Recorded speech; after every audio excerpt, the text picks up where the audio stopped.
कैद्यांना सुधारण्यासाठी पुस्तकांची मदत. पुस्तके ही व्यक्तिमत्व विकासासाठी उपयुक्त ठरतात. त्यांचा आपल्या मनावर खोलवर परिणाम होतो. मनस्थिती सुधारण्यासाठी मदतही करतात. पुस्तकांमुळे जीवनात चांगले कार्य करण्याची प्रेरणा मिळते. यातून व्यक्तिमत्वात सकारात्मक बदल घडवून येतो.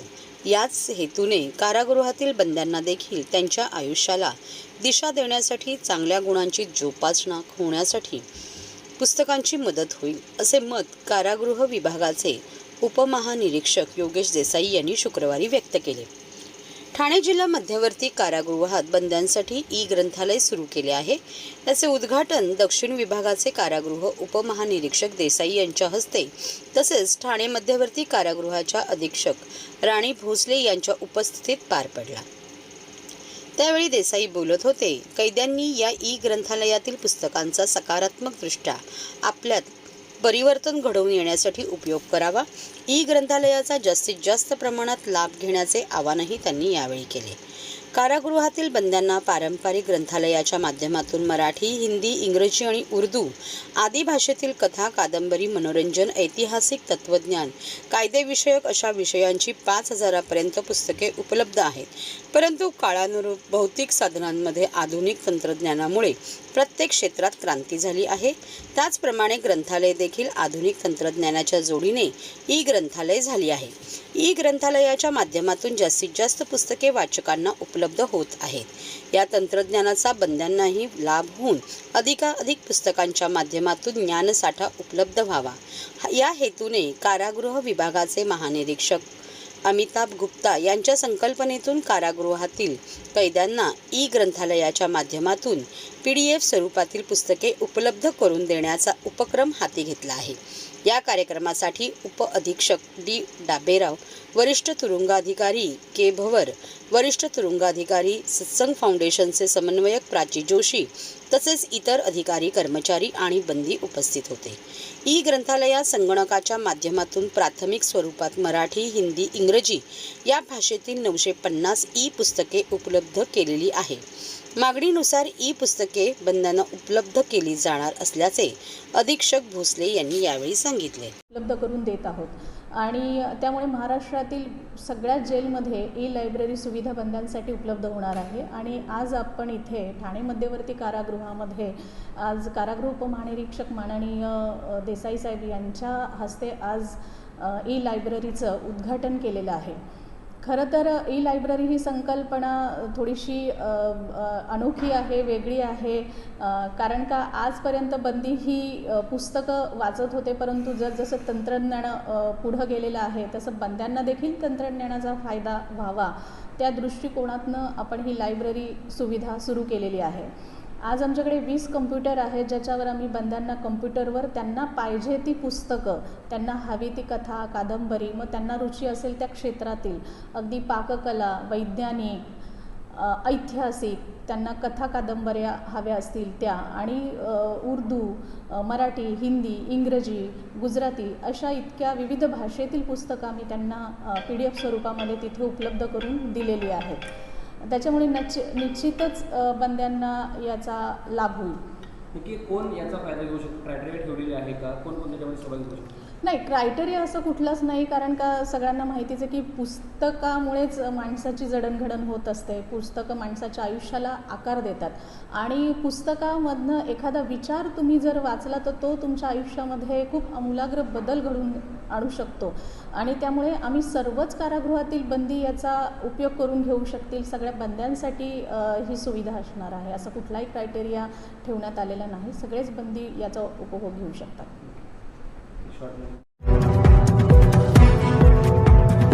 सर्व नागरिकांना आवाहन करण्यात येत आहे की सध्या डासांमार्फत पसरणाऱ्या डेंग्यू या आजाराचा प्रसार रोखण्यासाठी प्रत्येकाने पुढील प्रमाणे कार्यवाही करावी.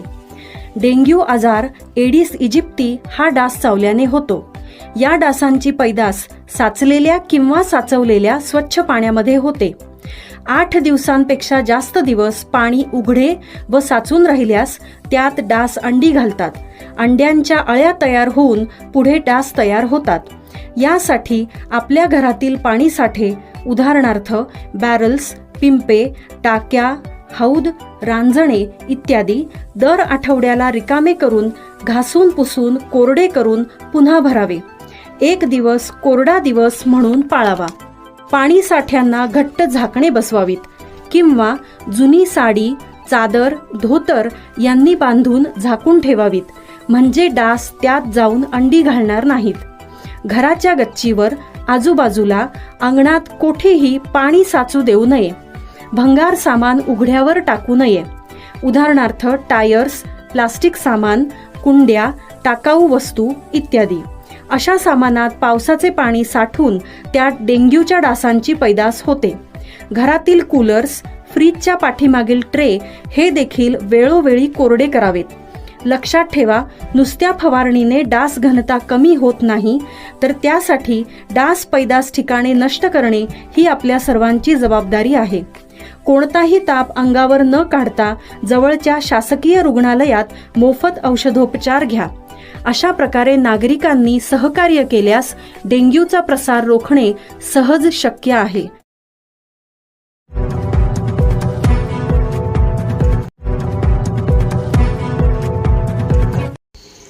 सह्याद्री प्रतिष्ठानचे महाराष्ट्र राज्याचे कार्याध्यक्ष आमदार संजय केळकर यांच्या मार्गदर्शनाखाली सह्याद्री प्रतिष्ठान ठाणे आयोजित तर्फे ठाणे मुक्ती दिन मोठ्या उत्साहात ठाणे मध्यवर्ती कारागृहात साजरा करण्यात आला. या कार्यक्रमाचे यंदाचे 10वे वर्ष होते. या ऐतिहासिक कार्यक्रमाला आमदार निरंजन डावखरे, सह्याद्री प्रतिष्ठान ठाणे जिल्हा अध्यक्ष महेश विनेरकर, प्रशांत अलुगडे, संगीता श्री सीताराम राणे, परिवहन सदस्य श्री विकास पाटील, निलेश कोळी, विशाल वाघ, सुरेश कांबळे, हरिमेजर लालजी यादव व सह्याद्री प्रतिष्ठानचे कार्यकर्ते उपस्थित होते. पोर्तुगीजांनी अनेक हाल येथील जनतेचे केले. पोर्तुगीजांच्या अत्याचाराला जनता कंटाळली होती. या जाचातून सोडवण्याकरिता त्यांनी बाजीराव पेशवे यांच्याकडे याचना केली असता 27 मार्च 1737 साली चिमाजी अप्पा यांनी एका रात्रीत स्थानिकांच्या मदतीने ठाणे किल्ला पोर्तुगालांच्या जोखडीतून सोडवला आणि ठाणे मुक्त केले. या लढाईत बलकवडे, ढमढरे, अंजूरचे नाईक यांनी पराक्रम गाजवला, अशी माहिती संजय केळकर यांनी उपस्थितांना दिली व ठाणे मुक्ती संग्रामाच्या आठवणींना उजाळा दिला. तर निरंजन डावखरे यांनी ठाणे मुक्ती दिनाच्या नागरिकांना शुभेच्छा दिल्या. यांचं देखील आपण स्मरण करणार आहोत आणि या इतिहासाला जागृत ठेवण्याकरता हा पराक्रमाचा, शौर्याचा इतिहास जो आहे तो आपल्या स्मरणात राहावा, याच्याकरता आपण हा आनंदाचा दिवस आहे. हा पोर्तुगीजाच्या हातून आपण मुक्त केला, तो त्याच्यानंतर ब्रिटिशांकडे आला आणि स्वातंत्र्य मिळाल्यानंतर तर सर्वच मुक्त झालं. तर हा आनंदाचा दिवस आपण या योद्ध्यांचं स्मरण करू. शेवटी या देशाचं राष्ट्रदैवत छत्रपती शिवाजी महाराज आहेत, राष्ट्रमाता आई जिजाऊ आहे, संभाजी महाराज आहेत आणि यांच्या प्रेरणेतून पुढचा इतिहास जो आहे तो पराक्रमाचा आणि शौर्याचा घडत गेला. तो अगदी क्रांतिकारकाच्या पर्यंत हा इतिहास चालत राहिला आणि त्याच्यामुळे सगळ्या पिढ्यांनी हा इतिहास जतन करण्याच्या दृष्टीने आपण या ठिकाणी एकत्र आलो. खरं म्हणजे बलकवडे सर हे दरवर्षी या ठिकाणी पुण्याहून स्पेशल बस घेऊन देखील या ठिकाणी येतात. अनेक आचारसंहितेचे देखील त्याला आपल्याला बंधनं असल्यामुळे आज नाही आहेत, परंतु आपण या ठिकाणी या योद्ध्यांचं सर्वांनी सह्याद्री प्रतिष्ठानच्या माध्यमातून आपण स्मरण करूया आणि हा इतिहासाचं जतन करत असताना या ठिकाणी पुढल्या पिढ्यांना देखील याची आठवण करून देत राहूया की या शहरामध्ये या किल्ला आहे तो 288 वर्ष, आता 287व्या वर्षामध्ये हा किल्ला ठाणे मुक्ती दिन जो आहे तो हा किल्ला मुक्त झालेला आहे. म्हणजे 287 वर्षापूर्वी आपल्या त्या ठिकाणी मराठी सरदारांनी या ठिकाणी झुंजून हा किल्ला जो आहे तो आपल्या ताब्यात घेतलेला आहे आणि त्याचं स्मरण करण्याचं काम आणि कर्तव्य आणि याच्यातून प्रेरणा घेण्याचं कार्य आपलं आहे. आणि त्याच्यामुळे या मुक्ती दिनाच्या निमित्त देखील मी आपल्या सगळ्यांना शुभेच्छा देतो आणि माझं मनोगत पूर्ण करतो. धन्यवाद. जय हिंद, जय शिवराय. आज मुक्तीदिनानिमित्त आपल्या माध्यमांनी मी सर्वांना सर्वप्रथम तर शुभेच्छा देतो. सह्याद्री प्रतिष्ठानच्या माध्यमाने दरवर्षी नित्यनियमाने या मुक्तीदिनाच्या आठवणी आणि आपले जे हुतात्मे आहेत त्यांनी दिलेलं बलिदान त्यांना करण्याचं या इकडे अभिवादन असा एक कार्यक्रम आयोजित केला जातो आणि आपल्या या जे थोर पुरुष होते त्यांच्या आठवणीनिमित्त या इकडे सर्व ठाणेकर एकत्र येतात.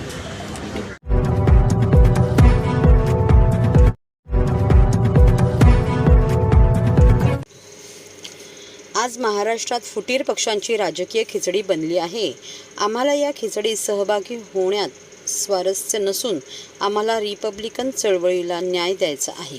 या फुटीर राजकीय वातावरणात बिथरलेल्या आंबेडकरी चळवळीतील कार्यकर्त्यांना पुनश्च सोबत जोडण्यासाठी त्यांचे मत आणि मन तयार करण्याचे आवाहन या रिपब्लिकन बहुजन सेनेसमोर असल्याचा भावनिक प्रतिसाद सेनेचे राष्ट्रीय अध्यक्ष विजय घाटे यांनी तळावपाळी येथील छत्रपती शिवाजी मैदानावर आयोजित 10वा वर्धापन दिन आणि कार्यकर्ता मेळावा प्रसंगी बोलताना केले. यावेळी आपण ठाणे लोकसभा मतदारसंघातून निवडणूक लढवणार असून राज्यातील 48 जागेवर उमेदवार उभे करणार असल्याचे सांगितले. आपणा सर्वांना कंबर कसून काम करायचे आहे. ज्यांनी आंबेडकरी चळवळीचे शेले बांधून मिरवले त्याचा आम्हाला आनंद आहे, परंतु आमच्या एकाही आंबेडकरी चळवळीतील कार्यकर्त्याला सत्तेच्या दिशेने येऊ दिले जात नाही. त्याला कुठेतरी आम्हीच जबाबदार आहोत, कारण वर्षभर इमानदारीने काम करणारा कार्यकर्ता ऐन निवडणुकीच्या वेळी कोणत्या तरी पक्षाच्या दावणीला बांधला जातो. मात्र यावेळी जनसामान्यांचा आवाज असणारी रिपब्लिकन बहुजन सेना कार्यकर्त्यांची विक्री होऊ देणार नाही. त्यांना न्याय देण्यासाठी आपण ठाणे लोकसभा मतदारसंघातून निवडणूक लढवणार असल्याचे राष्ट्रीय अध्यक्ष विजय घाटे यांनी जाहीरपणे छत्रपती शिवाजी मैदान येथे आयोजित 10वा वर्धापन दिन आणि कार्यकर्ता मेळावा दरम्यान केले. वर्धापन दिनानिमित्त दैत जनादेश संपादक कैलाश महाब्दी, ज्येष्ठ पत्रकार मिलिंद बल्लाळ, गंगाराम इंदिसे, भीम बुद्ध गीतांचे गायक, गीतकार प्रभाकर पोखरीकर, आशा शरणागत आदींचा भीमगौरव 2024 पुरस्काराने गौरवण्यात आले.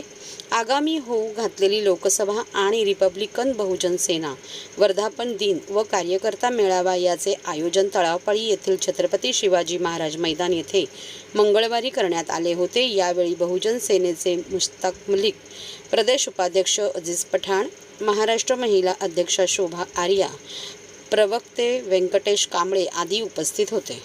10व्या वर्धापन दिनानिमित्त मी सर्वांना प्रथम शुभेच्छा देतो आणि कार्यक्रमाला आपण उपस्थित राहिलात त्याच्याबद्दल बी आपल्या सर्वांचं मी या ठिकाणी आभार मानतो, पत्रकार बंधूचं. कारण आम्ही एका गोळीमध्ये 2 शिकार करायचा प्रयत्न केलेला आहे या ठिकाणी. कारण होऊ घातलेली लोकसभा आणि वर्धापन दिन दोन्ही ह्या डेजवर आम्ही साजरे केलेले आहेत. आणि लोकसभेचं सुद्धा आम्ही महाराष्ट्रामध्ये 48 जागा लढवणार आहेत. आमची 3री आघाडी उद्याच्याला डिक्लेअर होते.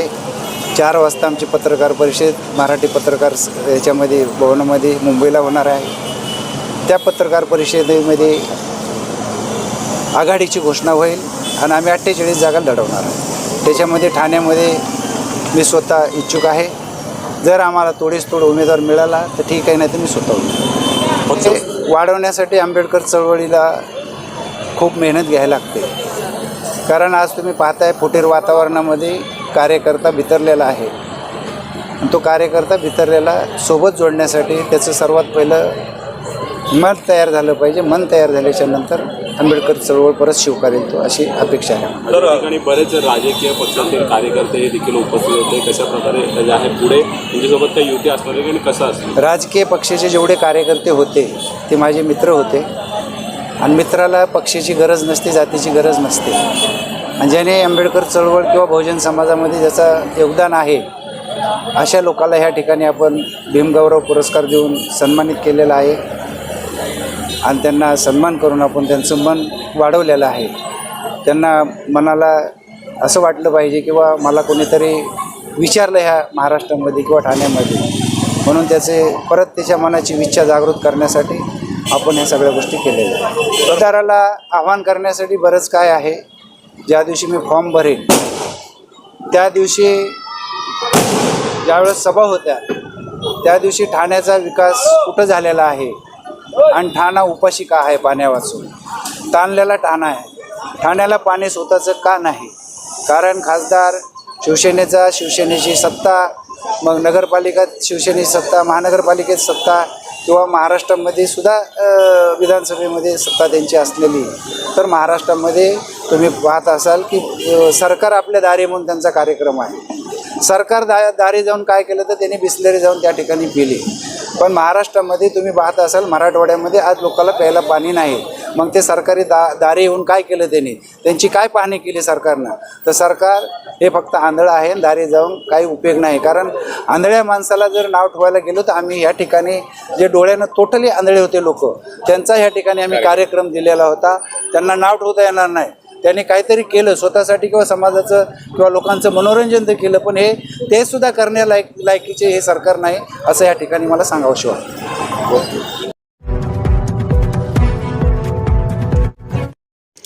मतदानाचा अधिकार बजावणे हे आपले राष्ट्रीय कर्तव्य, उमेश बिरारी यांचे प्रतिपादन. लोकशाहीने दिलेला मतदानाचा अधिकार बजावणे हे आपले राष्ट्रीय कर्तव्य आहे. त्यामुळे मतदानाचा दिवस हा सुट्टी म्हणून साजरा न करता प्रत्येकाने मतदान करावे. लोकशाही बळकट करण्याची जबाबदारी ही प्रत्येक नागरिकांची असून मोठ्या संख्येने नागरिकांनी मतदान करावे. मतदानासाठी महिलांची संख्या फार कमी असून याबाबत आशा वर्कर, प्रसाविका, परिचारिका यांनी दैनंदिन संपर्कात येणाऱ्या व आजूबाजूच्या परिसरात राहणाऱ्या महिलांमध्ये मतदानाबाबत जनजागृती करण्याचे आवाहन उपायुक्त उमेश बिरारी यांनी मतदान जनजागृती कार्यक्रमात केले. महिलांमध्ये मोठ्या प्रमाणावर मतदानाबाबत जनजागृती मंगळवारी गडकरी रंगायत जयंती कार्यक्रमाचे आयोजन करण्यात आले होते. या कार्यक्रमास महापालिकेच्या माध्यमातून काम करणाऱ्या आशा वर्कर, महापालिकेच्या विविध आरोग्य केंद्रात काम करणाऱ्या परिचारिका मोठ्या संख्येने उपस्थित होत्या. एप्रिल-मे महिन्यात येऊ घातलेल्या लोकसभा निवडणुकांमध्ये मतदानाचा टक्का वाढावा किंबहुना मतदान करण्यामध्ये महिलांची संख्या कमी असून ती वाढावी यासाठी या कार्यक्रमाचे आयोजन करण्यात आले होते. यावेळी उपस्थितांनी आम्ही मतदानाचा अधिकार बजावणार अशी शपथ घेतली. या कार्यक्रमात महापालिकेच्या माध्यमातून काम करत असलेल्या आशा वर्कर, महापालिकेच्या विविध आरोग्य केंद्रात, रुग्णालयात काम करत असलेल्या प्रसाविका, परिचारिका उपस्थित होता. दैनंदिन काम करत असताना आशा वर्कर, प्रसाविका तसेच परिचारिका यांचा महिलांशी मोठ्या प्रमाणावर संबंध येत असतो. महिलांनी मतदानासाठी बाहेर पडावे व आपला हक्क बजावावा तसेच मतदानाचे महत्त्व महिलांना समजावून जनजागृती करण्याबाबतचे मार्गदर्शन उपायुक्त उमेश बिरारी यांनी उपस्थितांना केले.